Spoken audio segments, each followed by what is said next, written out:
여러분 안녕하십니까? 오늘 평화재단 출범 8주년을 기념하는 대토론회에 참석하신 여러분들을 환영합니다. 저는 사회를 맡은 서울대학교의 임현준입니다. 정치사학을 공부하고 있습니다.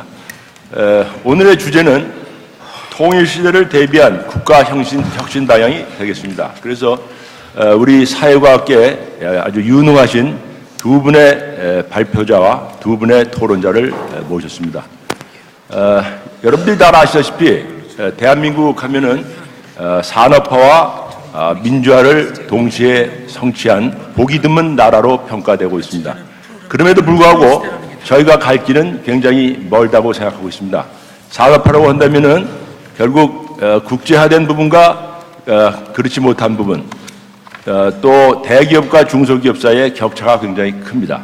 특히 성장과 배분을 둘러싸고 많은 어려움이 있습니다. 또 민주화라고 한다면은 절차적 민주화는 상당히 이루어졌습니다만은 실질적 민주화를 달성하는 데 있어서는 아직도 많은 논란이 있고 사회적 합의가 이루어져 있지 못한 그런 실정입니다. 아마 여러분들이 잘 아시겠습니다만은 소위 민주주의를 제1파, 2파, 3파라고 얘기한다면은 2차 세계대전 이후에 제3파의 민주주의를 달성한 나라로서는 성공적으로 달성한 나라로서는 이른바 그리스, 스페인, 포르투갈 세 나라를 꼽습니다. 우리나라도 거기에 이제 들어가는 그러한 단계에 있습니다만은 이 세 나라가 다 어렵습니다. 굉장히 어렵습니다. 그럼 그 원인은 어디 있느냐? 결국 민주주의의 사회 경제적 기초가 약하기 때문에 그런 겁니다. 그렇기 때문에 이 사회 경제적 기초를 우리가 강화를 해야 되는데 그 강화를 한다는 것은 뭐냐? 최근에 나오는 복지 논의하고도 관련이 될 수 있겠죠. 바꿔서 얘기하면 사회 안전망에 대한 논의라고 말씀을 드릴 수 있겠고요. 그래서 결국 한국 사회가 좀 더 튼실하게 가기 위해서는 이 사회적 양극화 문제를 극복해서 나가야 된다고 생각합니다. 지금 이 11월은 이제 대선을 얼마 안 앞둔 이 정치의 계절입니다. 이 소위 세 분의 유력한 후보자가 나와 있습니다만은 그들에게서 정책다운 정책을 발견하기가 어렵습니다. 구호는 있는데 색깔 있는 정책의 알맹이가 보이지 않습니다. 지도자라고 한다면은 비전이 있어야 합니다. 비전이라는 것은 뭐냐? 보이지 않는 것을 볼 수 있는 능력을 말하죠. 그것은 바로 안목과 지식을 얘기합니다. 오늘은 아마 우리 학계의 여러 선생님들께서 그 안목과 지식에 대해서 좋은 말씀을 해줄 것으로 믿고 있습니다. 그래서 오늘 1부의 주제는 주로 국가 혁신, 또 헌법 문제, 또 권력구조 문제 이런 것을 가지고 논의를 하도록 하겠습니다. 시간이 저희들에게 1시간이 주어져 있습니다. 그래서 주최 측과 의논을 했는데 그래도 여기 나와주신 여러 선생님들로부터 또 질문을 좀 받아야 될 것 같기 때문에 발표 선생님들한테 죄송합니다만 한 15분 정도를 드리도록 하겠습니다. 그리고 토론자 선생님들께는 한 7분 정도를 드리는 식으로 하고 나머지 시간에 여기 계신 여러 선생님들 같이 좀 대화를 나누는 식으로 그렇게 진행을 하면서 1시간 이내에 마무리를 해보도록 하겠습니다. 그럼 먼저 첫 번째 발제를 해주실 통일연구원의 조민 박사님을 소개해 올리도록 하겠습니다. 네, 부탁드립니다.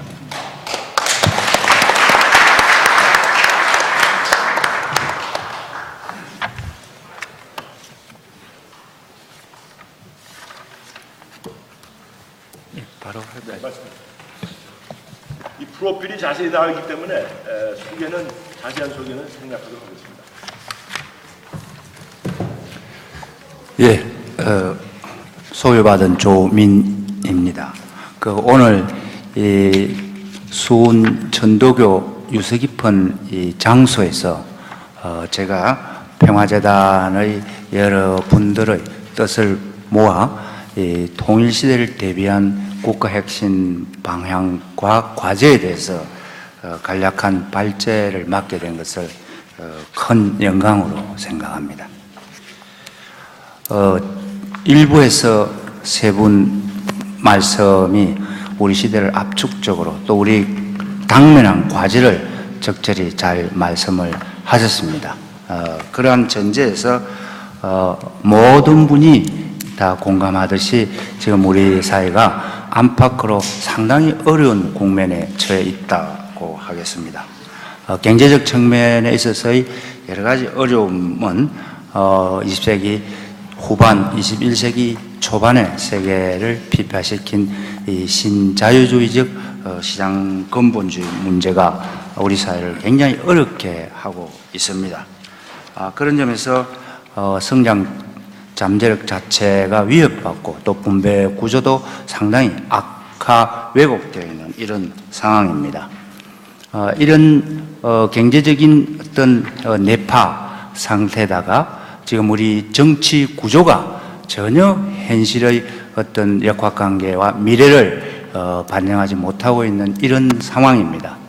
그런 점에서 우리 사회는 경제 위기와 정치 위기라고 하는 이중의 위기가 겹쳐 있는 이런 상황이라고 보겠습니다.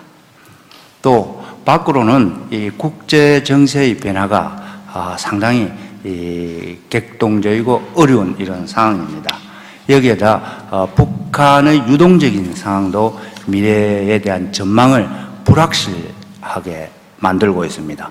이런 점에서 우리 한반도를 둘러싼 이 국제 정세 또는 우리 안에 내부의 정치 경제적 상황이 상당히 심대한 위기 상황에서 새로운 결단을 요구하는 이런 상황이다라는 것입니다.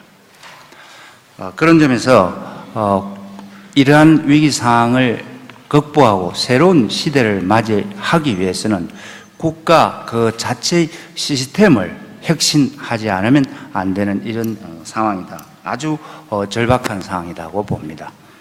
그런 속에서 우리는 이 국가 시스템을 재정립해야 되는데 다른 여러 가지 경제적인 위기 혹은 질곡과 함께 우리가 맞닥뜨리는 것은 저와 또 많은 우리 평화재단의 공동 학자들이 느끼는 것은 이 민족 문제, 특히 통일이 먼 장래의 일이 아니다.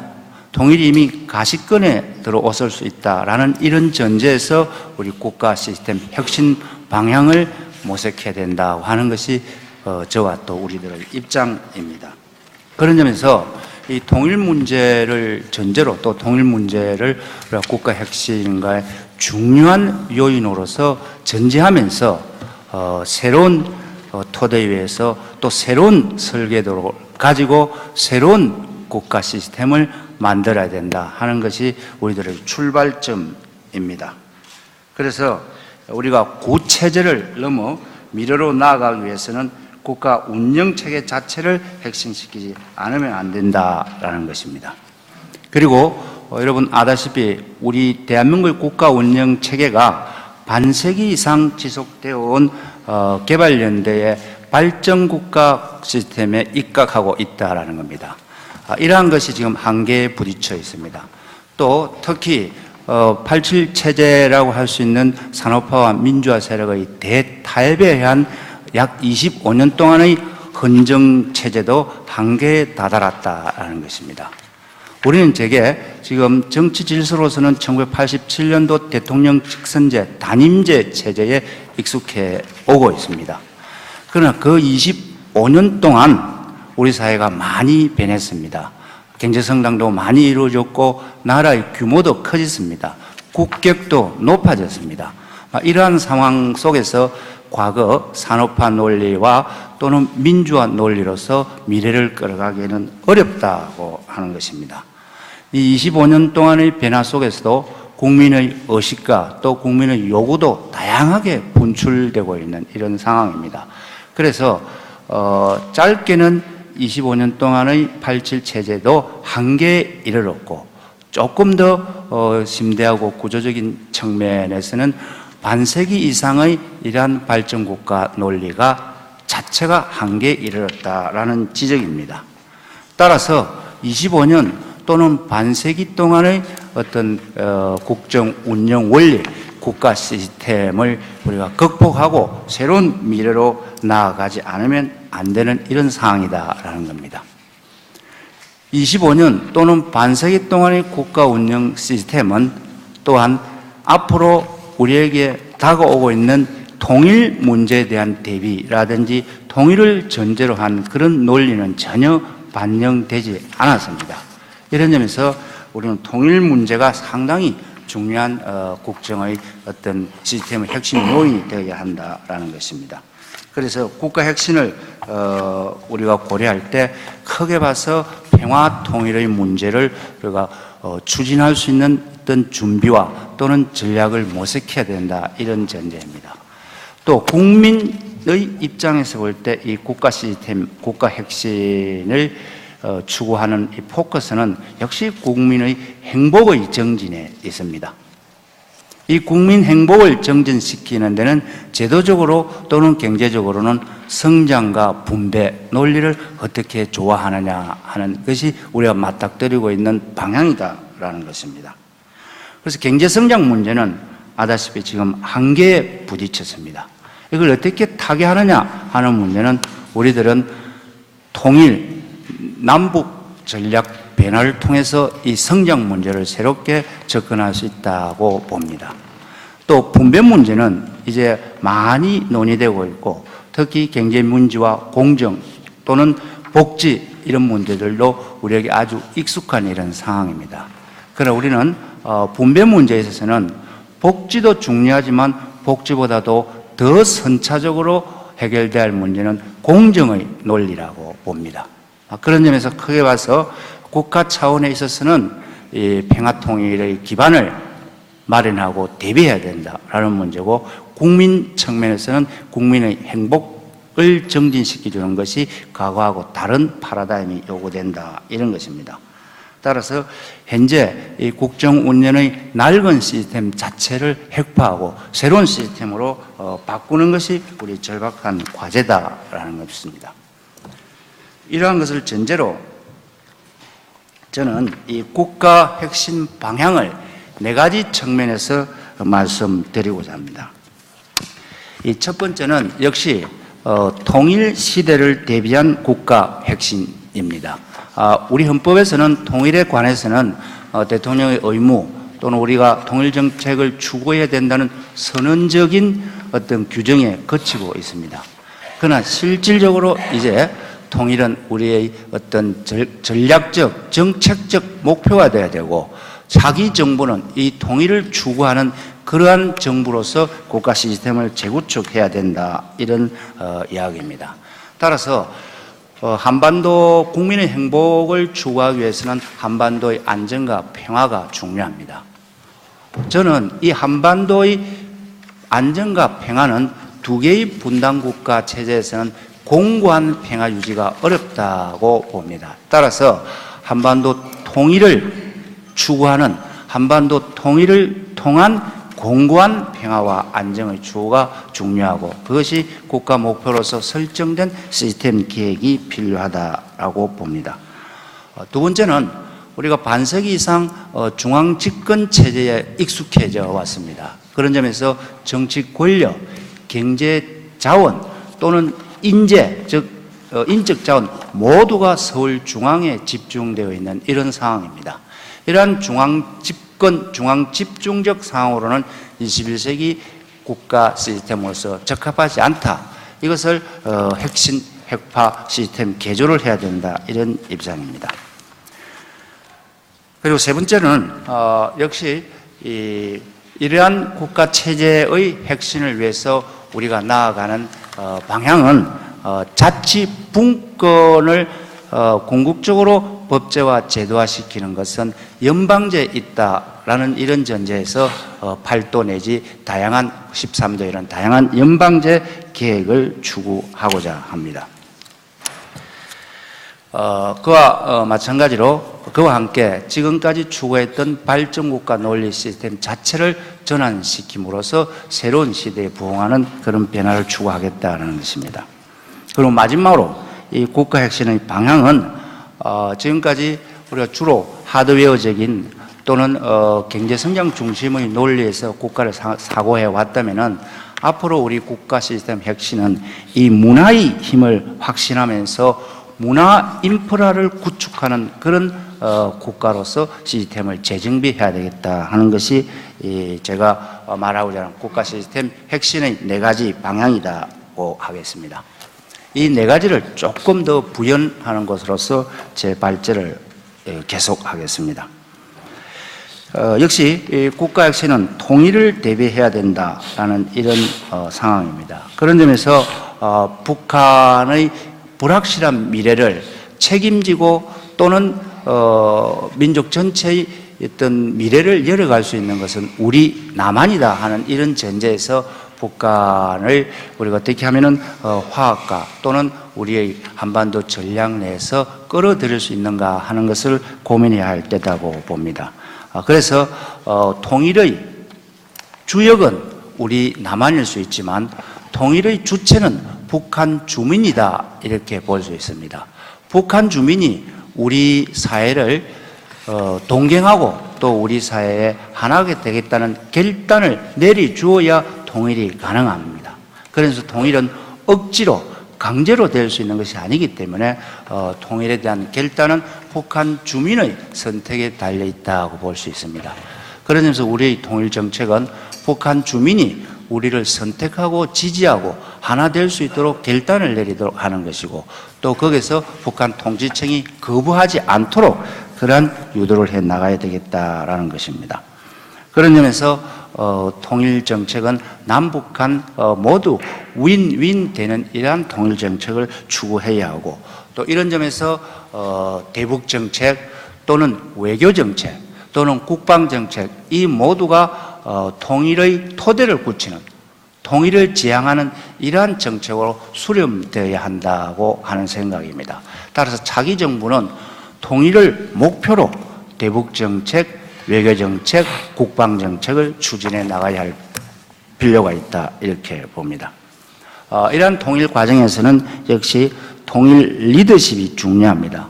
이러한 통일 리더십을 전제로 우리 국민 모두가 통일 의지를 되살리고 통일 의지를 고양시킬 때 통일이 현실화될 수 있다 이런 입장입니다.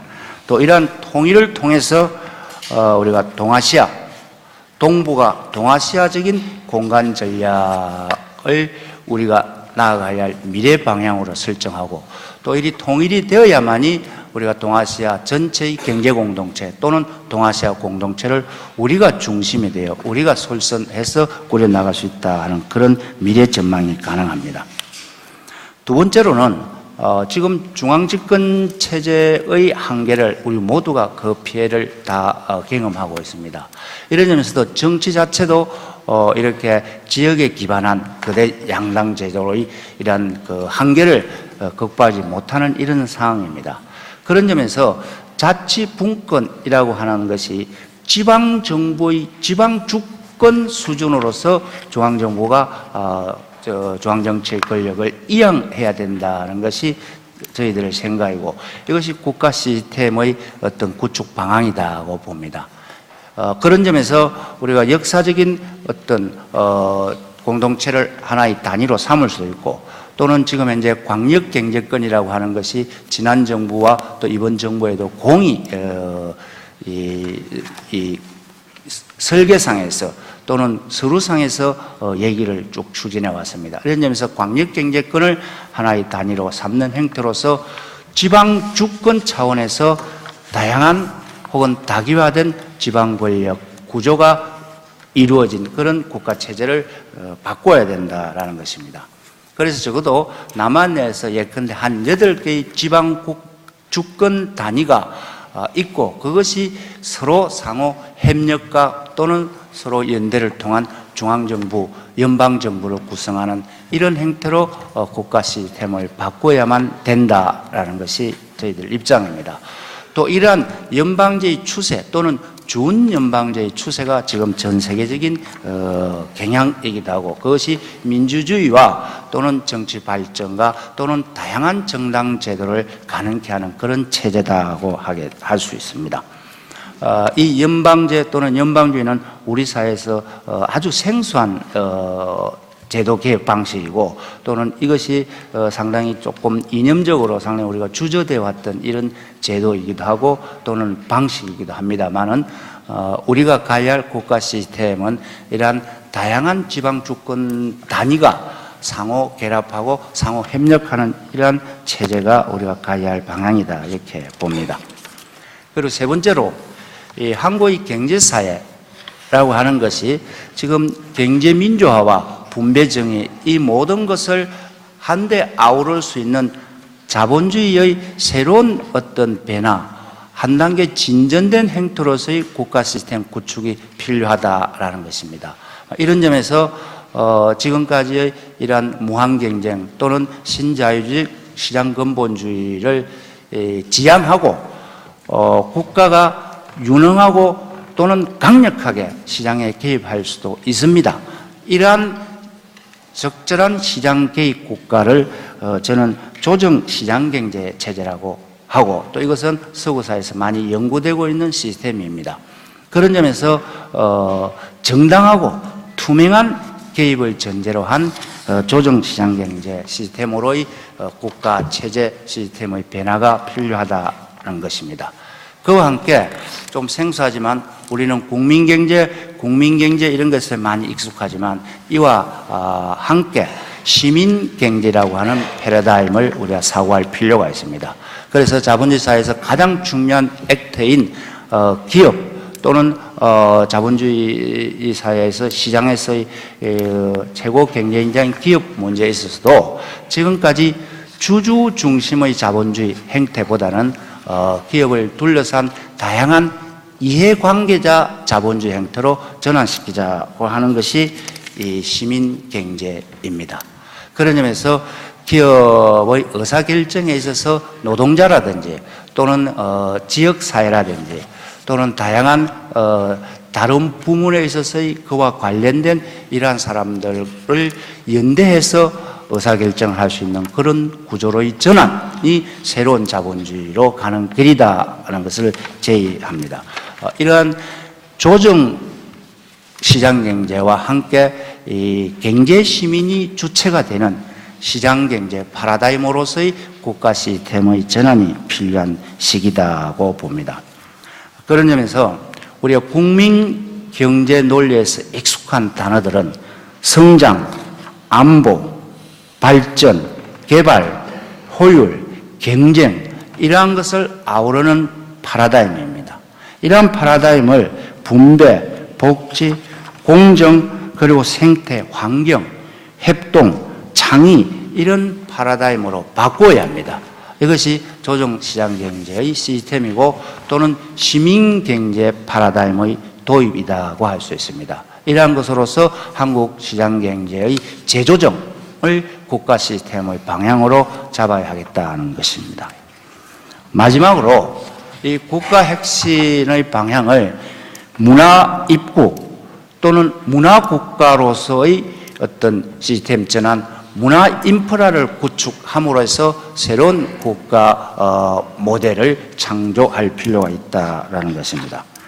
사실 지금 우리에게 익숙했던 것은 산업으로 나라를 일으키자, 산업으로 나라를 이렇게 세운다고 하는 이러한 산업 입국론이 우리에게 익숙한 것이고 그것이 우리가 가야 할 발전 논리로서 우리가 쭉 존중되어 왔습니다. 그러나 이제는 문화 자체가 산업입니다. 또 문화 자체가 경쟁력의 원천입니다. 이러한 문화 시대를 맞이해서 이제 국가가 이 문화가 산업이자 또 인간의 존엄성을 보장하는 여러 가치의 집합이라고도 할 수 있습니다. 그런 점에서 국가 시스템은 이러한 문화 인프라를 구축하고 확장해가는 그러한 사고, 그러한 발상으로서 국가를 재조정해야 할 필요가 있다는 것입니다. 마지막으로 이 국가 혁신은 궁극적으로 정치 지도자의 이 판단과 결단이 요구됩니다. 그런 점에서 통치 리더십으로서의 이 국가 명운을 결정하는 어떤 경륜과 판단과 또 역량이 필요한 부분입니다. 지금 저희들이 말하고자 하는 국가혁신 또는 정치혁신은 결국 우리가 선출한 지도자의 판단과 결단이 굉장히 중요한 이런 상황이라고 봅니다. 그러한 새로운 리더십이 국민 통합을 이끌어낼 수 있다고 봅니다.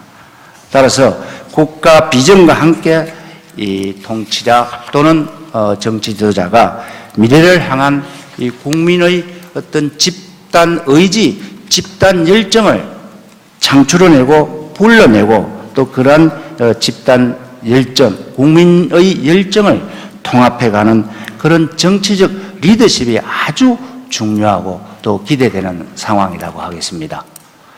국가 혁신의 4가지 방향 속에서 결정적으로는 정치 지도자의 결단과 리더십이 요구되는 이런 상황이라고 하겠습니다.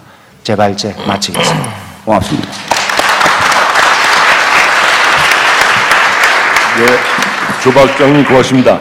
이 국가 혁신을 위해서 4가지 분야에서의 변화가 필요하다는 말씀하셨는데 지금 이 발표자께서는 이 지방 분권으로 표현하셨는데 이 글 속에서 보면 연방주의를 얘기하고 있습니다. 다소 논란이 될 수 있지 않을까 생각이 듭니다. 상당히 이상적인 모델이기는 합니다만 우리처럼 작은 나라에 있어서 과연 이것이 효율적인 시스템으로 작동할 수 있을까? 이따가 한번 토론 시간에 얘기를 나눌 수 있기를 희망합니다. 조 박사님은 원래는 남북관계, 통일 문제 전문가이십니다만 최근에는 정치 개혁 문제에 대해서 많은 글을 또 좋은 글을 발표해 오시고 계십니다. 그 중에 일부라고 생각하시면 되겠습니다. 두 번째 발제자로서는 연세대학에 계시는 박명린 교수님을 모시겠습니다. 박 교수님은 아마 이 연배에서 아마 지금 사회과학 특히 정치학 분야에서 아주 스타 학자로 떠오르고 있는 분입니다. 많은 좋은 글들을 요새 써내고 있는데, 자, 이 시간을 많이 못 드립니다만은 한 15분 내에 잘 정리를 해 주셨으면 이런 부탁을 드리고 싶습니다. 네. 예, 방금 소개받은 연세대학교의 박명림이라고 합니다. 먼저 평화재단 창립 8주년을 축하드리고요. 또 오늘 이 중요한 발표에 불러주신 우리 법무진과 관계자 여러분들께 감사드립니다. 먼저 사과드릴 거는 저는 존경하는 이면진 교수님 소개와는 달리 그냥 평범하게 그냥 공부하고 있는 학도고요. 평화재단 저하고 약간 의사소통에 문제가 있어서 저는 그동안 제가 연구해오고 발표해온 헌법을 중심으로 국가혁신을 발표해달라고 말씀을 드렸는데 나중에 프로그램에 오고 보니까 통일시대를 대비한 국가혁신의 방향으로 되어 있어서 아마 나눠드린 발표문과는 달리 조금 통일과 평화 문제와 관련된 내용도 말씀을 드려야 되지 않을까 싶습니다. 프로그램을 보고 제가 조금 발표 내용을 약간 수정을 했습니다.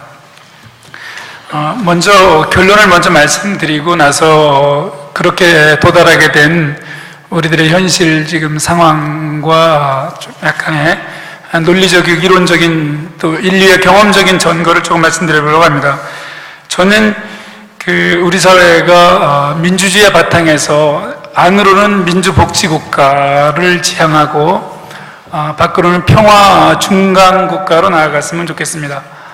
그래서 이 내부적인 민주복지국가와 대외적인 평화 중간국가를 결합을 해서 지금의 저희들이 직면하고 있는 여러 가지 인간 문제들, 민족 문제들, 사회 문제들을 해결을 해나갔으면 좋겠습니다.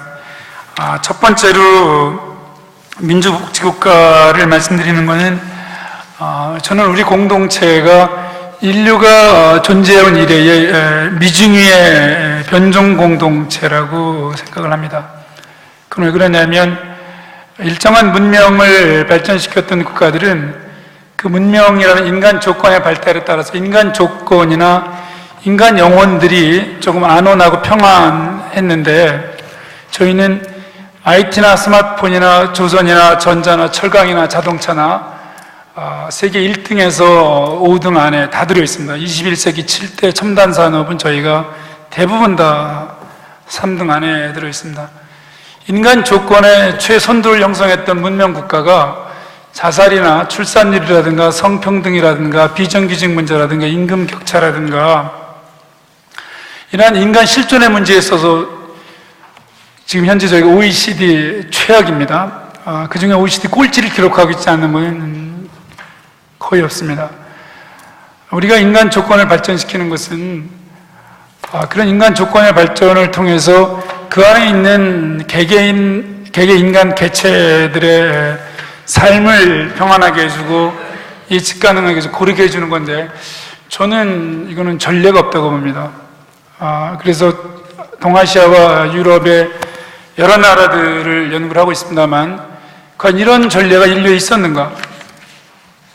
세계의 가장 훌륭한 물건들을 수출하면서 그 안에 있는 인간들은 최악의 지표를 세계 청소년 자살 이런 거는 비교할 수가 없죠. 하도 오바마가 한국 교육을 칭찬을 하길래 한국 학생들의 자살 통계를 넘겨줬더니 이제 한마디도 못하고 있습니다, 지금.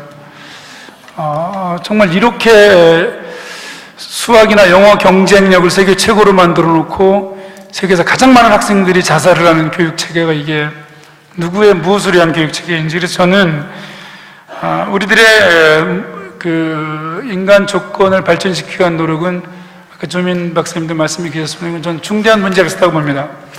이거는 그 문명이나 기술이라든가 소크라테스가 계속 강조하는 거, 인간 조건 자체를 발전시키려고 그러지 말고 그 인간 자체에 대해서 저는 눈길을 돌려야 된다고 봅니다. 그래서 시장화와 경쟁화와 기업화와 양극화로 치달았던 이 물줄기, 저는 이제 양극화를 넘어섰다고 봅니다. 우리 사회는 양극화를 넘어서 상극화, 상극사회로 가고 있습니다.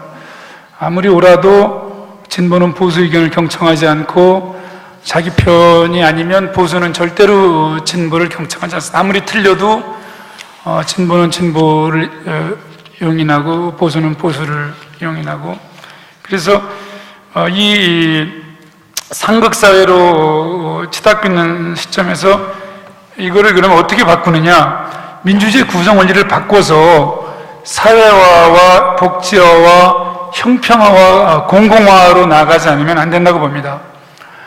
그랬더니 이 공공화를 여러 차례 강조를 했더니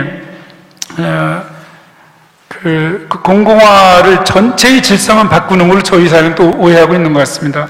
저 자신이 우리 사회에 대해 약간 비판적인 관점을 갖고 있습니다만, 여기는 이견이 있습니다. 저는 우리 사회의 좀 개혁적이고 진보적인 대안들에 대해서, 그건 뭐냐면 공공성이나 공공화의 핵심은 저는 인간화라고 봅니다. 그건 무슨 얘기냐면 육아라든가 출산이라든가 교육이라든가 취업 문제나 연금 문제에 공적인 체계를 갖춘다는 것. 한 사회가 그거에 대한 공적인 체계를 갖춘다는, 그 연령에 달한 개체 인간들, 개별 인간들의 삶을 안정성 있고 예측 가능성 있고 가능한 한 공적으로 고르게 해준다는 거기 때문에 저는 공공성은 철저하게 개인성이라고 봅니다.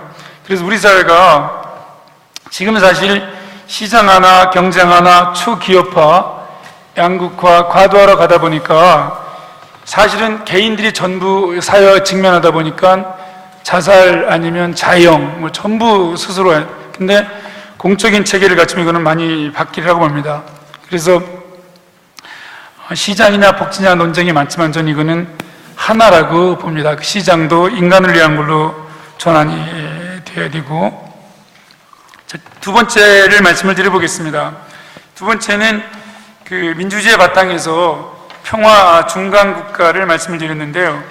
저희 민주화가 자유화와 시장화로 하면 누구가 자유화됐느냐? 누가? 일정한 학력이 있거나 일정한 부동산이 있거나 일정한 지위가 있거나 일정한 안정적인 엘리트 시스템에 들어가 있는 사람은 안정화됐는데, 정말로 거기에 들어가 있지 못한 사람들은 민주화에 의해서 오히려 삶이 불안해지고 나락으로 떨어지고 그 자기와 자기 자손의 이런 생명을 중단하는, 통계를 다 말씀드릴 시간은 없습니다만 저희가 자살률뿐만 아니라 살인 비율당 직계 존비속 살인 비율도 세계 1등입니다. 동방예의지국을 넘어서서 살인 통계를 제가 상당히 방대하게 모아보니까 아마 비교할 수 없는 수준에 도달했습니다. 자, 그러면 이거를 왜 그 민주주의와 뒤에 평화 중간 국가를 연결시켜서 말씀드리냐면요, 저는 이게 분리됐다고 보지 않기 때문입니다. 아까 우리 사회가 상극사회로 나아가겠다고 말씀을 드렸는데요, 이게 평화라는 게 문자 그대로 안에서 나와 함께 공동체를 구성하고 있는 사람과 공존하는 문제이고 상생하는 문제이고, 또 나와 가까이 있는 공동체와 상생하는 문제. 전쟁은 절대로 우리가 칠레랑 전쟁할 이유 없고 남아프리카 공이랑 전쟁할 이유 없죠. 바로 옆에 있는 분단 국가이나 일본, 중국하고 경쟁하는 하고 서로 군비 경쟁을 하고 있는데, 저는 이 문제를 우리가 돌파했으면 좋겠습니다. 그거는 뭐냐면, 이 국가혁신을 안에서 인간 중심의 사회국가나 복지국가나 형편국가로 전환을 한다는 것은, 그 전환을 한다는 것은 굉장히 큰 의미가 있다고 봅니다. 스웨덴이나 독일이나 이런 나라들이, 핀란드나 내부의 인간 문제에 대해서 공존, 복지, 사회적 시장경제, 스웨덴 모델, 여러 가지 협약, 자본과 노동이 공존하는 문제에 전환하면서 굉장히 중요한 전환점이라고 합니다. 그때부터 다른 나라들과의 평화공존 정책으로 거의 비슷한 시점이나 반세대 후에 전환되는 것을 저희가 느낄 수 있습니다. 이거는 민주주의와 내부에 있어 인간 문제를 바라보는 사회국가 개념이나 복지국가 개념이 외부에 있어서 화해국가나 평화국가나 교량국가로 나아가는 이런 양날개의 가장 중요한 토대라는 것을 알 수 있습니다. 그래서 저는 사실 북한 문제에 있어서도 북한에 대한 인식을 혁명적으로 저희가 변화를 시켜서 이 갈등의 내외부 문제를 좀 같이 고민을 해봤으면 좋겠습니다. 그것은 뭐냐면, 북한이 악일지라도 악은 떼어놓으면 떼어놓을수록 스스로 자라나거나 아니면 자기에 대한 공격의 주체가 되는데, 그와 함께 연계되고 연루되고 같이 간다면 그 악이 나를 공격을 못하게 하거나 또는 내가 악에 줄을 영향이 클 거 아닙니까? 그래서 최근에 무슨 교과서 논쟁이 하나 있으면, 우리 사회는 저는 한 20년 전에 그 논쟁이 끝났다고 생각했는데 다시 불고 있었는데, 자유민주주의 국가 논쟁과 그 대한민국은 한번 유일한 합법정부라 유엔 결정을 상당히 상세하게, 유엔에서 그런 결정 한 적이 한 번도 없다고 자료도 다 공개를 하고 그에 근거해서 교과서를 다시 써가지고 탈레인지 주権아무 문제 없이 지나갔었는데, 교과서에서 왜 이게 민주주의가 맞고 왜 한반도 유일한 합법정부가 이게 틀렸는가, 이 두 가지 다. 근데 지금 탈냉전 20년이 지난 지금에 갑자기 이게 논쟁이 돼가지고 한반도 유일한 합법정부를 집어넣어야 되고 자유민주주의를 집어넣어야 된다. 그래서 저는 솔직히 깜짝 놀랐습니다. 정말로. 유엔이 그런 결정 내린 적도 없고, 유엔은 오히려 대한민국이 한반도 유일한 합법정부가 아니라는 결정을 여러 번 내렸어요. 유엔이 감시 가능했던 지역에서는 합법성을 갖고 있는다고. 그래서 한국전쟁 때 북한에 올라가서 유엔과 우리 군이 충돌하려고 여러 번 그랬죠. 유엔은 자기네 관할교회로 우리 관할교회라고 했고. 약간 구체적인 사례를 말씀드리는 것은, 저는 북한이 유엔 회원국이고 또 우리가 스스로 NLL 논쟁이 시작된 건 아시다시피 남북기본합의서부터 시작된 거예요. 남북기본합의서 합의되지 않은 경계선에서는 추후로 논의한다 그래서 계속 논의를 하다가 그걸 충실히 이어받았을 뿐인데, 김대중 노무현 정부는 이거는 이렇게 말씀을 드리고 싶어서 그렇습니다. 조금 저 나름대로 이건 중요하다고 생각하는 문제인데요, 북한은 우리와 분단된 주체이면서 독립된 또 주권국가입니다. 유엔 회원국입니다. 즉 무슨 얘기냐면, 우리의 진보 보수 정책에 따라서도 자기들의 정책을 결정하지만 또 주권국가로서 자기네 독자적인 정책 결정의 영역이 반드시 있습니다. 자, 핵 문제는 노태우 때 시작이 됐고 김영삼 때 제네바 기본합의가 체결이 되었어요. 그런데 그때는 노태우 김영삼 정부 보고 핵 문제 너희들 악화시켰다고 비판하지 않았어요. 경수로를 우리 스스로 우리는 합의에 참가하지도 않고 우리가 떼돈을 퍼줘가면서 경수를 지어주겠다는 포주기 논쟁이 없었는데, 김대중 노무현 정부 들어서는 포주기 논쟁이 있었어요. 소독하고 대만의 경우를 보면 이거는 이해할 수 없는 거죠. 실제로 이건 뭘 얘기했냐면, 북한이 남한의 진보 보수 정책과 관계없이 핵 문제를 포함해서 선군주의라든가 자기 동학으로 갈 때에 우리가 북한을 걸고 우리의 진보는 북한의 정책을 둘러서 우리 보수를 공격하려고 북한을 동원하는 것이고 우리의 보수도 똑같지 않는가. 그러니까 내부에서 우리가 합의가 된다면 사실 저는 대북 정책은 통일이 분명히 된다고 봅니다. 그것이 바로 소득이 같은 길이 아닌가 싶습니다. 이거는 뭐 콜이나 겐쇼를 만나서 여러 차례 확인해 마무리를 짓겠습니다. 저는 양쪽 다 합쳐가지고 민주복지국가랑 평화중간국가로 가는 핵심은 우리가 내부에서 갈등을 어떻게 제도할 거냐와 직결되어 있다고 봅니다.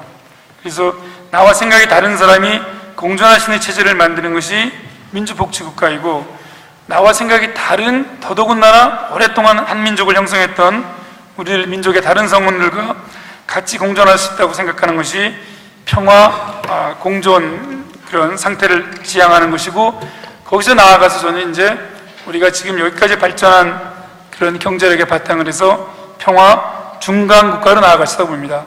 그렇게 해서 세계 체제의 진입 이래에 그것이 청일전쟁이 됐건 한국전쟁이 됐건 북핵 문제가 됐건 한국에서의 갈등 요소는 동아시아의 가장 중요한 갈등의 요체였습니다. 이거를 거꾸로 돌리면 어떻게 되겠습니까? 남북 간의 평화 공존을 하고 남북 간의 평화 중간 국가를 향해서 같이 나아갈 경우에는 역설적으로 한반도 문제로 인한 긴장이 확 바람이 빠지면서 한반도의 평화 공동체가 저는 거꾸로 동아시아의 평화 공동체로도 발전할 수 있는 그런 우리가 비전으로 나아갈 수 있지 않을까 싶습니다. 그래서 제가 이야기에 통일시대를 대비한 국가 혁신의 방향은 거꾸로라고 생각합니다. 거꾸로 동아시아 평화나 남북 통일, 남북 관계에 대한 비전으로부터 출발하는 것이 아니라, 그렇게 위로부터 출발하는 것이 아니라 가장 작은 우리 사회에서 진보와 보수가 어떻게 생각을 통일을 하고 공존할 것이며, 또 좌파와 우파 또는 노동과 자본이 어떻게 이 공동체를 민주복지와 평화 중간을 향해서 나아갈 거냐라는 내부의 의견에 통일이 있다고 생각을 합니다. 그리고 바로 그 길을 갔던 나라들의 사례를 말씀드리면서 발표를 마무리하겠습니다. 독일의 경우와 네덜란드나 스웨덴이나 미국이나 이런 나라들을 보면 그 나라들이 우리 못지않게 갈등과 이념 대립과 파업과 이런 것들을 겪는 걸 볼 수 있습니다. 물론 전쟁도 겪은 사례들을 볼 수 있습니다. 그런데 어디서부터 그러면 이 국가들의 국가 비전이나 국가 혁신의 첫 번째 그런 동력이나 어떤 발원 또는 수원이 출발했는가 하는 것을 살펴보면 한 사회에 존재하는 갈등에 대해서 나와 다른 생각을 갖고 있는 사람들이 제기하는 갈등이 이유가 있다, 저거는 타당하다라고 생각할 때부터, 그들도 인간이고 그들도 우리와 한 공동체를 구성하고 있는 사람들라고 생각하는 시점부터라는 걸 깨달았습니다. 그리고 이거는 굉장히 저는 중요한 점이라고 생각합니다. 정말로 중요한 점이라고 생각합니다. 왜 이렇게 이걸 강조해서 말씀드린가 하면요, 아까 삼극사를 말씀드렸는데 벌써 15년 전에 미국의 강요를 지낸 장관과 학술위에서 만날 기회가 있습니다. 스탠포드에서 만날 기회가 있었습니다. 그때 저는 상당히 충격적인 반응을 들었습니다. 그게 뭐였느냐 하면, 우리가 굉장히 어렵다, 세계의 한 국가 대면하고 있어서 One North Korea, Two South Koreas. 그분이 나중에 그걸 어디다 썼어요. 유명한 분이에요. 말씀은 안 드리겠습니다만, Conservative South Korea, Progressive South Korea는 너무나 달라가지고 정말 이게 한미 관계나 남북 문제에 있어서 이걸 우리가 어떻게 해야 될지 어렵다. 그러면서 2박 3일로 하는 학술회에서 명님 이걸 어떻게 했으면 좋겠냐고 계속 물어봤어요. 그래서 저는 이 세계에 이 한국이 있다는 소리를 들을 정도로 우리가 우리 문제에 대해서 미국을 보는 문제라든가 북한을 묻는 문제가 정말 이렇게 다를 경우에는 저는 우리가 어떤 국가혁신의 방향을 제시도 저는 그거는 어렵다고 봅니다. 실현되기. 왜냐하면 내가 상대방과 다른 생각을 갖고 있기 때문에 보수 정당이 추구하고 보수 정부가 추구하는 정책을 진보 정당과 진보 세력이 5년 동안 지지할 리가 없습니다.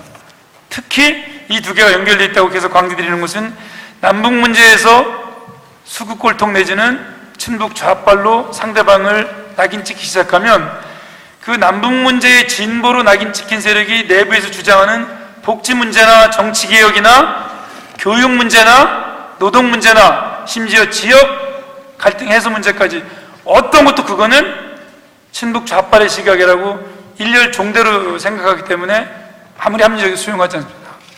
반대로 남북 문제에 있어서 수구꼴통이라고 한번 낙인을 찍으면 그가 제시하는 내부의 교육 대안이나 복지 대안이나 경제성장 대안이나 이런 것들이 아무리 합리적일지라도 그의 교육 정책을 받아들이고 그의 복지 정책을 받아들이고 그 정당의 지역 갈등에서 정책을 받아들이는 것은 저 수구꼴통 세력의 남북 정책을 내가 인정하는 거기 때문에 이 합리적인 영역에서도 수용하지가 않습니다.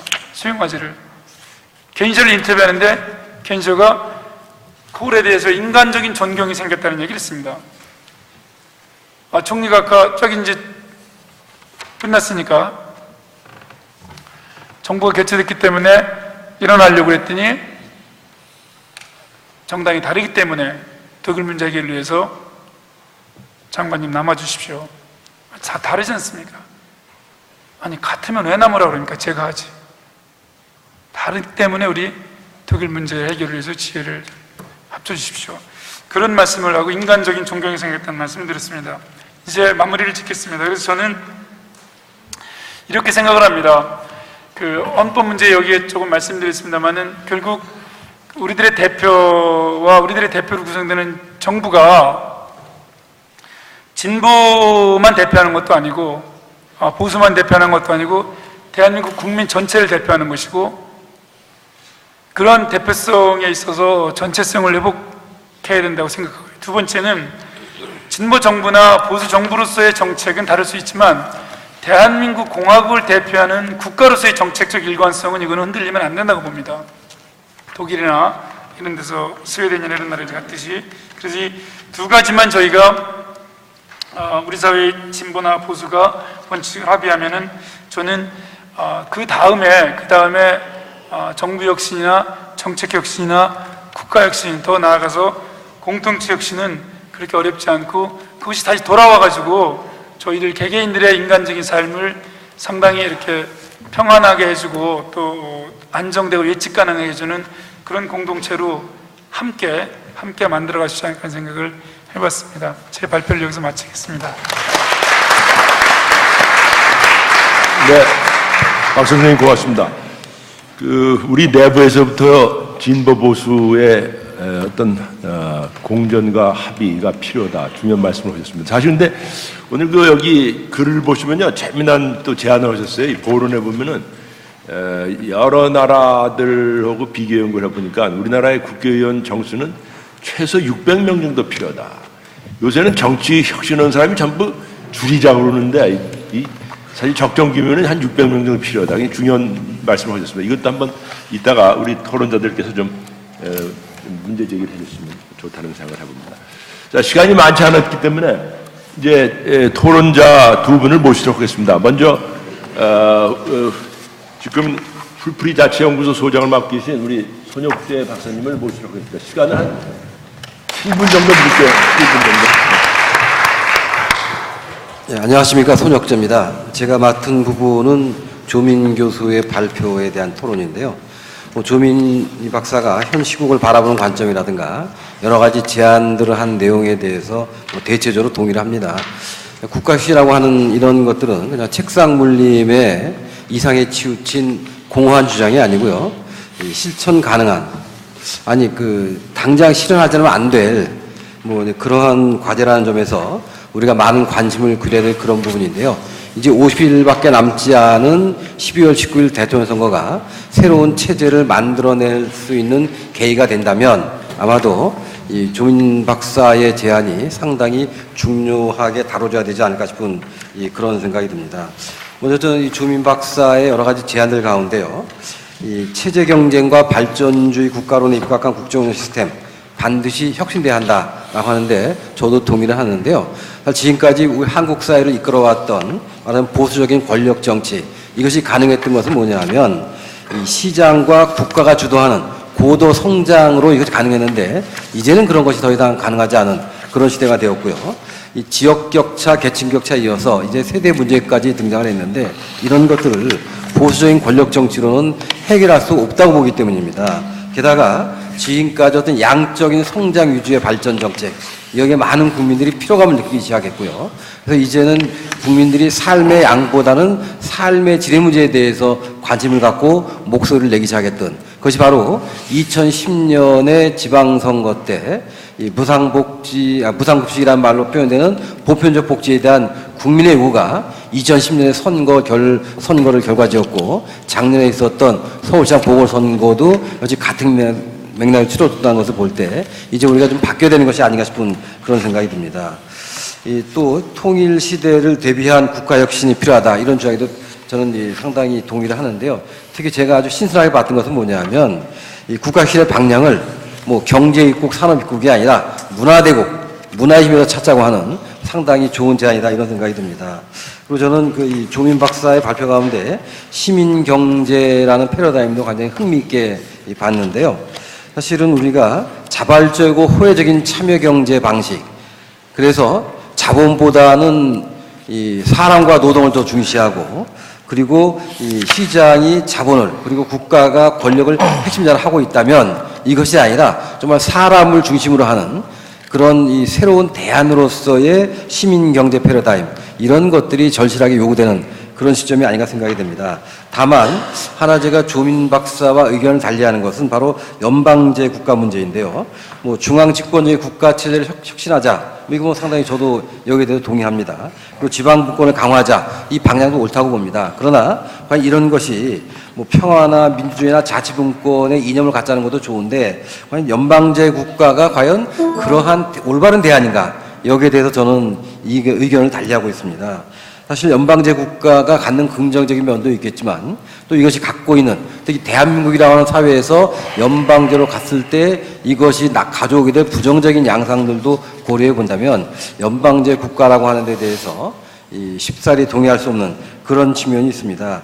예를 들면은요, 우리가 중앙 집권이라고 하는 것, 또는 이 수도권 집중이라고 하는 현상이 60년대 산업화 때부터 나타나기 시작했는데요.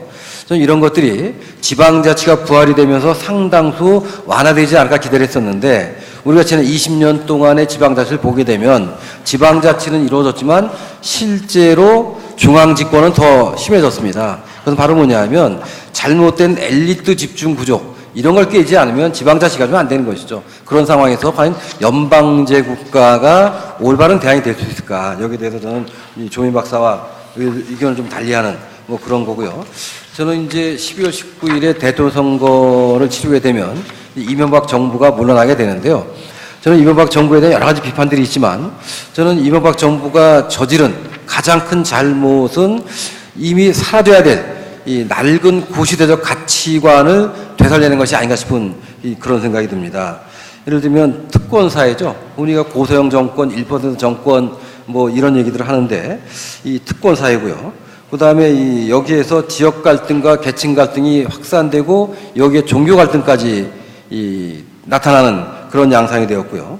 그다음에 삽질이란 말로 표현되는 토목공사식의 경제개발, 이런 것들이 생태적인 가치라든가 지속 가능한 발전이라든가 이런 것들을 완전히 사라지게 만들었습니다.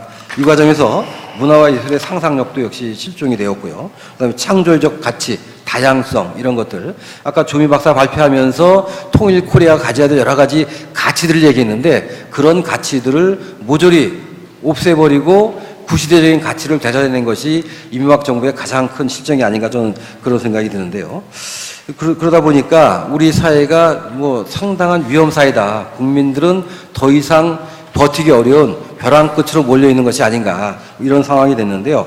이런 상황에서 어떻게 하면 우리가 12월 19일 대선을 계기로 해가지고 국가 혁신을 할 수 있을까, 저는 거기에 이 새로운 시민의 참여가 중요하다고 생각을 합니다. 새로운 감성을 가진, 새로운 가치를 가진 뭐 그러한 새로운 정치적 세대가 좀 등장을 했다고 생각을 하고 있는데요.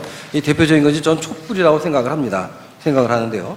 정당 정치가 미숙한 상태, 대의 정치에 대한 불신이 많은 이런 상황에서 국민들은 투표장으로 가는 대신에 촛불을 들고 현장으로 달려갑니다. 민주주의가 무너지는 현장이라면, 민생이 무너지는 현장이라면, 국민의 인권이 짓밟힌 현장이라면 바로 그것이 국민들이 직접 참여하는 민주주의 현장이 되는 것이죠. 예를 들면 뭐 용산이라든가 MBC라든가 KBS라든가 평택이라든가 또는 강정이라든가 또 대한문이라든가 이렇게 민주주의가 무너지는 곳이라면, 민생이 무너지는 곳이라면 어디든지 국민들이 달려가는데, 바로 이렇게 등장한 어떤 새로운 감수성, 새로운 가치의 그런 시민들의 참여를 끌어내는 것, 바로 그런 것이 국가 혁신을 이룰 수 있는 원동력으로 작용되지 않을까 싶은 그런 생각이 듭니다. 다음 문제는 그와 같은 이 새로운 세대, 새로운 가치와 새로운 감수성을 가진 그런 정치 세대를 끌어들일 수 있는 그런 제도적인 노력, 이런 것들이 아직 정치권에서 제대로 보이지 않는다는 점, 그런 점들이 좀 안타까운 뭐 그런 생각이 됩니다. 요즘에 그 화두가요, 정치 쇄신인데, 저는 정치 쇄신의 기본 방향은 갈등과 대립의 정치를 화합과 소통의 정치로 바꾼 거라고 생각이 됩니다. 이제 2부의 주제 중에 하나가 정치 쇄신인데요. 저는 그래서 지금까지 증오의 정치를 배려의 정치로, 평소에는 국민을 배제시켰다가 필요하다면 동원시키는 동원의 정치였다면, 이제는 처음부터 끝까지 국민의 참여로 움직이는 참여의 정치로, 그리고 지금까지 정치가 밀실에서 패거리들끼리 끌고 가던 닫힌 정치였다면 이것을 열린 광장으로 끌어내서 국민이 보는 앞에서 국민의 뜻에 따라 움직이는 열린 정치로 바꿔야 되는 것이 아닌가. 그리고 돈이라든가 지역감정이라든가 하는 이와 같은 비합리적인 요소들이 선거나 정치를 좌지우지 못하도록 만드는 바로 그런 깨끗한 정치, 이런 것들이 이루어야 된다고 생각을 하는데요. 전 이걸 위해서 저는 이 국정 운영의 중심을 이 기득권층 중심의 고도 성장 전략에서 지역과 계층 세대를 포괄해서 모든 국민이 모두 잘 살 수 있는 균형 발전 전략을 바꿔나가야 되는데, 바로 이런 것들을 이루기 위해서 조민 박사가 제안했던 그런 국가혁신의 방향, 여기에 대해서 우리가 좀 더 진지한 고민이 필요하지 않을까. 아마 이런 것들을 단순한 하나의 제안으로,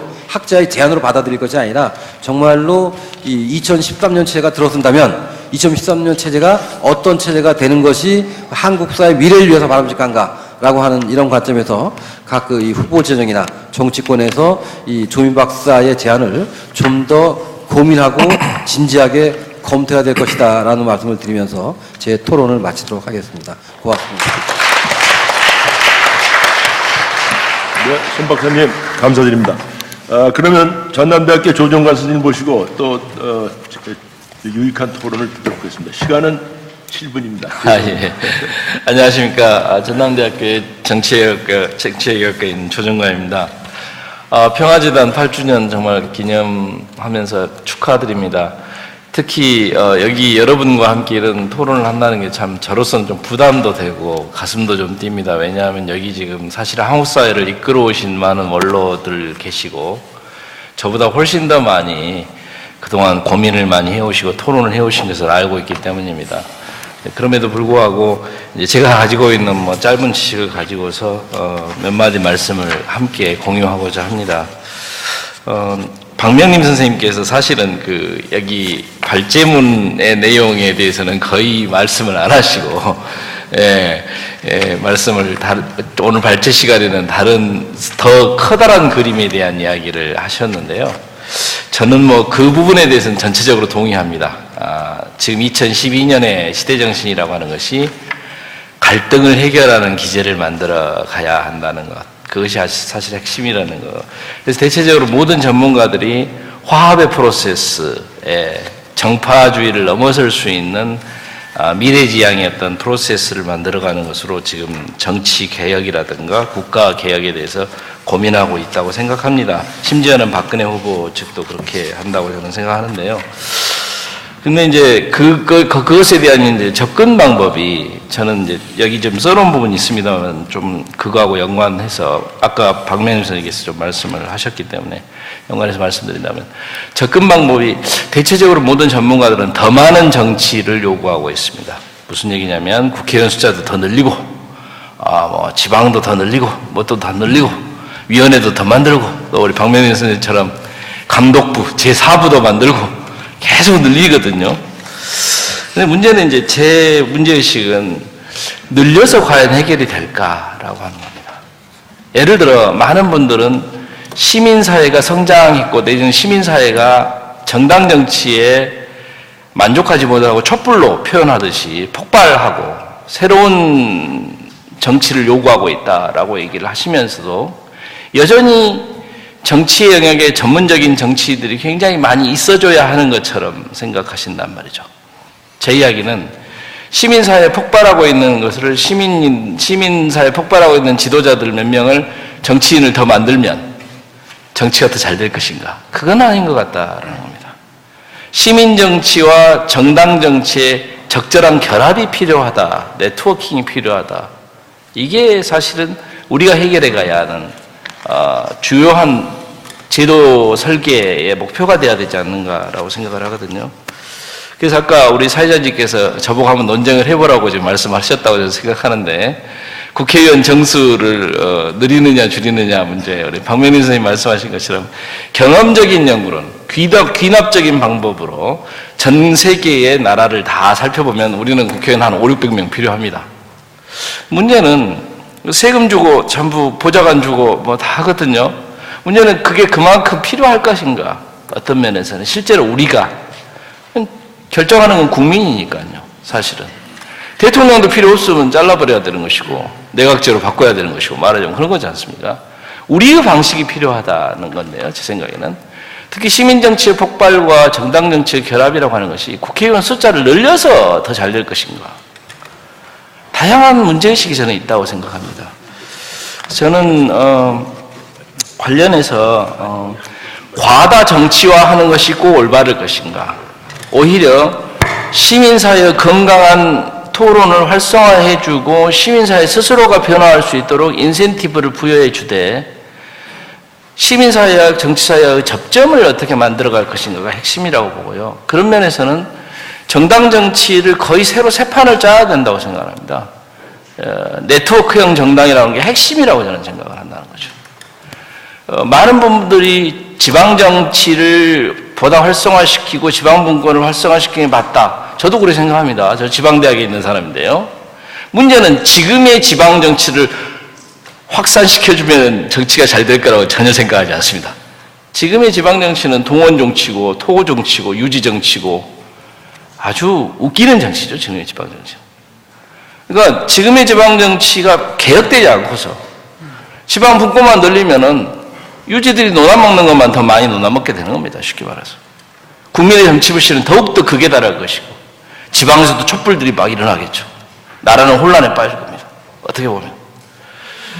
그래서 저는 이제 사실 오늘 아침 이제 한국일보 기고문을 썼는데 저는 국회의원 정수 축소 할 수 있고 지금 할 필요가 있다라고 저는 주장을 했습니다. 왜냐?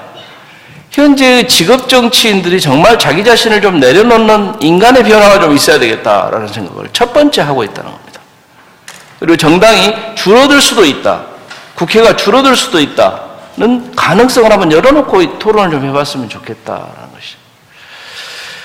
우리가 설계하고 만들어가야 되는 정치가 기존의 정치에다 몇 가지 더 붙여가지고 해결이 될 거라고 생각된다면 저는 지금 민주당이나 새누리당에서 말하는 정도 수준의 정치개혁이면 충분하다고 생각하지만 문제는 지난 10년 동안 저는 노무현 대통령의 당선 시점 2002년도부터 시작해서 지난 10년 동안 수없이 많이 고민을 해왔지만 그들만의 손으로는 하나도 제대로 안 되더라는 것이죠. 정치인들만. 그래서 시민정치가 강력하게 충동질을 하고 있는 겁니다. 정치를 바꿔라. 그래서 그런 면에서 볼 때는 저는 아주 정교한 설계가 필요한 것 같아요. 이 헌법적 설계에 있어서도 마찬가지입니다만 예를 들어 상원의 필요성을 얘기하는 부분이 있습니다. 아까 연방제 주장도 그거하고 연관이 있다고 생각하는데요. 저도 지방분권 좀 더 많이 해야 된다고 생각하지만 상원이 상원을 꼭 뽑아가지고 월급 주고 또 보좌관 주고 해야 되는 것인가? 아니면 광역지방자치단체장들끼리 모이는 위원회 하나면 충분한가? 우리식으로 생각하자는 거죠. 미국이 이렇게 했으니까 다른 나라가 이렇게 했으니까가 아니라요. 그런 게 좀 저는 필요한 것 같고요. 토론자라서 뭐 제 의견을 뭐 많이 내는 것보다는 주로 공격하는 입장에서 말씀을 드립니다. 그리고 저는 마지막으로 정당의 중앙정당뿐만 아니라 지방정당을 포함해서, 그러니까 제가 말씀드린 것은 우리가 의도적으로 정당을 키워줄 필요는 없지만 새로 정당을 하겠다는 사람들이 새로 정당을 할 수 있도록 진입장벽을 많이 내려줘야 될 것 같습니다. 근데 지난번에 논의 때 논란이 된 것 중에 예를 들어 뭐 정당에 대한 국고보조금 지급이라든가 이런 방식들에 대해서 상당히 많이 개혁할 필요가 있습니다. 지금은 대정당 위주로 돼 있거든요. 또 전국정당 아니고는 정당을 좀 창립을 할 수가 없게 되어 있는데 지방정당 창립할 수 있게 저는 돼야 된다고 생각합니다. 이런 모든 것들이 종합적으로 우리 사회 내 층위를 복잡하게 해준다고 생각하거든요. 논란과 갈등의 층위를 복잡하게 해줌으로 말미암아서 오히려 협상과 타협이 가능하게 해주고, 특히나 우리 삶의 영역에서 협상과 타협의 훈련을 쌓아가면서 뚜벅뚜벅 가야만이 이 나라가 바뀌는 것이지, 뭐 다른 그랜드 디자인 탁 꺼내가지고 좀 되는 건 아니지 않는가라는 생각을 좀 해봤습니다. 길었죠? 감사합니다. 네. 네, 조 선생님 감사드립니다. 그러면 플로어에서 한두 분 좀 말씀 듣고 우리 발제자 선생님들부터 종합적인 이 답변을 듣도록 하겠습니다. 아주 짧게 한두 분 좀 모시도록 하겠습니다. 뭐 하신 말씀이 많을 것 같은데. 젊은 분들, 뒤에 있는 젊은 분들. 그러면 굉장히 겸손하신데 이따 2부에서 토론을 좀 많이 해주시기 바라면서요. 이 발제자 선생님들부터의 답변을 들어보겠습니다. 먼저 조 선생님 간단히 한 말씀 해주시죠. 네. 예, 국가 시스템 개혁으로서 연방제 그리고 연방주에 대해서 우리 사회의 정치적 구상력이 거의 전무한 이런 실정입니다. 현실적으로 지방자치제는 성공한 제도라고 볼 수가 없습니다. 현재 지방자치제는 중앙정부의 시혜적 그러한 관계 속에서 자치단체의 관주도적 행정일 뿐입니다. 이런 점에서 한국 민주주의가 나아가야 할 자치와 분권의 이념과 지향성하고 현재의 지자체하고는 그렇게 매치되는 건 아니다고 봅니다. 문제는 분권입니다. 이 핵심이 지금 우리 시대에 50년 혹은 60년 해왔던 구조를 변화시키려면 이 분권으로서 중앙구조를 획파해야 됩니다. 그래서 모든 것이 집중되어 있는 것으로 분산 분권의 이념인데요. 우리 남한 사회가 예를 들어 방법은 다양하고 광역경제권 이건 혹은 전통적 사회 체제로 나누든지 해서 5개 혹은 8개 형태로 분권이 되어서 그것이 예산권이라든지 혹은 여러 가지 인사권에 대한 상당한 자율성이 보장되는 그러한 어떻게 보면은 지방정부가 주권을 가지고 있다. 즉 국방권 외에 대외교섭권까지 가지는 이러한 정도의 자치체 혹은 지역 주권체를 만들어내야 됩니다. 이러한 속에서 민주주의가 가고 또는 한국의 지금까지 해왔던 국가 시스템의 전환이 가능해지는 것이에요. 여기서 각 지역이 자율과 또는 상호협력과 경쟁을 통해서 발전을 도모해 가는 것입니다. 이게 또 중요한 것은 이러한 우리 남한 내의 국가 시스템이 구축이 되어야 통일의 열린 가닥을 잡아낼 수가 있어요. 우리가 북한과 1:1 연방제라고 하는 건 있을 수 없습니다. 연방제라는 것은 다수의 구성 요소들이 모인 것을 이야기해요. 또 북한이 말하는 연방제는 엄밀히 말하면 연방제가 아닙니다. 그건 국가연합입니다. 그래서 북한의 문제를 그렇게 심각하게 우리가 그걸 고민할 건 없습니다.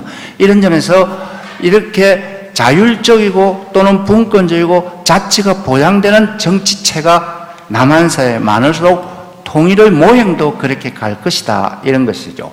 그런 점에서 중앙 권력을 쪼개는 것이 분권 분산이고 이러한 정치체가 남한 사회에 7, 8개가 나온 것이 통일의 기반으로서 북한 서너 개 혹은 부상 5개 정도가 만나는 통합이 통일의 모델이다. 이런 것입니다.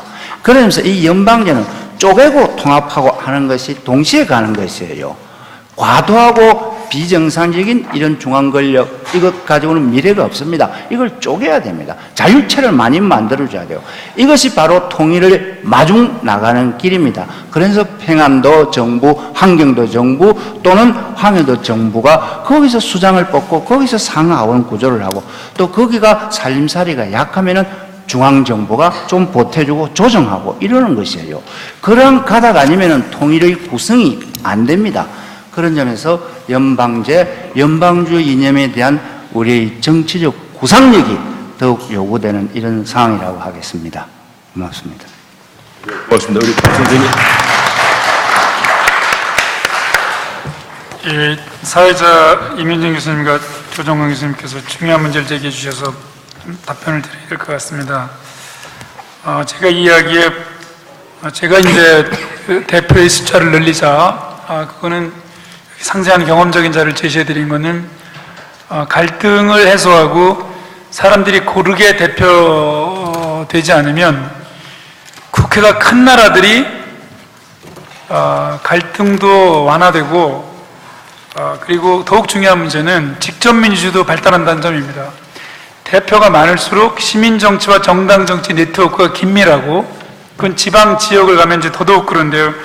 제가 이제 뭐 여러 나라를 이렇게 경험적으로도 조사를 해보고 다녀보고 근데 사실은 그 지금 정당 축소를 주장한 대통령 후보께서 그분이 말씀할 때 예를 든 두 나라는 가장 직접 민주주의가 안 되는 나라예요. 예, 가장 정당 국회의원 숫자도 적을 뿐만 아니라 직접 민주주의를 강화하자 그러면서 시민정치를 강화하자 그러면 그 두 나라를 드는데 이제 상당히 좀 놀랬거든요. 그거는 그래서 지금 저는 이제 조정근 교수님 말씀에 전적으로 동의합니다. 시민정치와 정당정치를 어떻게 네트워크를 키울 거냐. 그런데 이 문제는 대표를 키우지 않으면 어떤 문제가 생기냐면 정부 내에서는 대통령을 견제할 수가 없고 왜냐하면 다른 모든 행정부라든가 검찰이라든가 대통령이 장악하고 있기 때문에 정부 내 균형을 위해서도 그렇지만 시민정치 활성화를 위해서도 여기 통계가 여기 보여드린 대로 민주주의가 발달하고 복지가 발달한 나라들 전부 다 대표가 국회가 굉장히 큰 나라들이거든요. 그 다음에 두 번째 이유는 정치 영역이 활성화되지 않으면 저는 시장이나 재벌을 어떻게 견제할 수 있는지 여기 보시면 깜짝 놀라실 거예요. 의회가 큰 나라들이 대부분 복지국가이고 의회가 작은 나라들이 시장국가이거나 기업이나 이렇게 경쟁 일변도로 나가는 국가들이에요. 멕시코 뭐 다 보세요 한번. 의회가 강력하다는 것이 이게 굉장히 중요한데 의회가 크다는 거는 평민 대표가 많이 들어간다는 거예요. 미국의 평민 대표가 절대로 못 들어가요. 일본은 30% 가까이가 세습 의원들이에요. 워낙 작으니까. 미국에 어떻게 평민 대표가 들어가요? 연방하원이나 연방상원위원회. 근데 벨기에 같은 데 가보세요. 정말 평민들이 있어요. 아주 그냥 랭앤파일들이 스스로 I'm a 플레비테리안 나는 그냥 뭐 별 볼려면 평민이. 근데 국회의원이에요. 당당하게. 그래서 저는 이 문턱을 낮추는 문제에서도 굉장히 중요하고요. 세 번째 제가 여기 공개하지 않은 건데 시간 때문에 저희의 입법부 예산은 굉장히 작아요. 전 세계 평균에 비해서 아주 작은 나라예요. 안성이나 광명 정도 지방자치단체인데 입법부 예산이 이렇게 큰 OECD 10위권 국가에서 너무너무 작아요. 입법부 예산은. 그런데 뭐는 높으냐? 세비는 너무 높아요. 그 1인당 세비는 3만 불에서 3만 5천 불 단계의 국가들의 세비랑 비슷해서 저는 의원 숫자는 느려서 모든 갈등들이 여성 문제나 노동 문제나 이런 것들이 의회로 가고 시민들이 의회를 바라볼 수 있게 하고 그러되 평민들 들어갈 수 있게 문턱은 낮추되 세비는 확 좀 줄였으면 좋겠어요. 세비를 줄이고 또 전 세계 다른 나라 국회의원들이 비교해서 특권이 너무 많아요. 우리나라 국회의원들은 상당히 많은 특권이 있거든요. 제가 또 시간 때문에 말씀드리는 건 그렇게 해서 조금 이렇게 같이 시민정치와 정당정치를 만나려고 하더라도 저는 조금 의회는 커지고 특권은 줄고 뭐 세비도 좀 줄이고 그랬으면 좋겠습니다. 고맙습니다.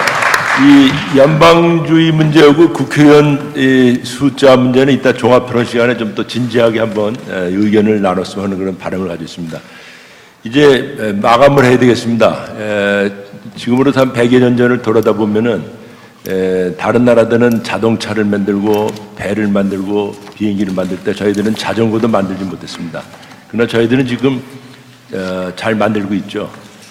첨단 제품도 만들고 있고 삶의 양이 확실히 좋아진 건 사실입니다. 그러나 삶의 질은 사실 그렇지 못하다는 겁니다. 오늘 아침에 제가 오늘 아침에 바로 이 미국서 이메일 자료를 받았는데요. 그래서 우리나라하고 다른 나라하고 비교를 했는데 보니까는 문제가 뭐냐? 유럽 물론이고 우리나라가 미국, 일본보다도 물질주의가 강하다는 것입니다. 그래서 행복도가 낮다는 거죠. 이것은 결국 우리 의식과 문화의 문제고 이것은 또 교육의 문제가 아닌가 생각이 됩니다. 그래서 이런 문제도 사실은 국민 1인당 소득만 늘리는 문제가 아니라 우리의 정신적인 행복들을 누리는 것도 좀 고민을 해야 되지 않을까 이런 생각을 하고 있습니다. 오늘 바쁘신 가운데도 끝까지 경청해주신 여러 선생님들께 감사의 말씀드리고 또 두 분 발제자, 두 분 토론자 선생님들께 고마움을 전하고 싶습니다. 사실 끝내주는 사회는 정시에 끝내야 되는데 5분 늦었습니다. 네, 여러분 감사합니다. 네, 고맙습니다. 네, 제2 주제에 참가해주신 패널분들께 감사 말씀드립니다.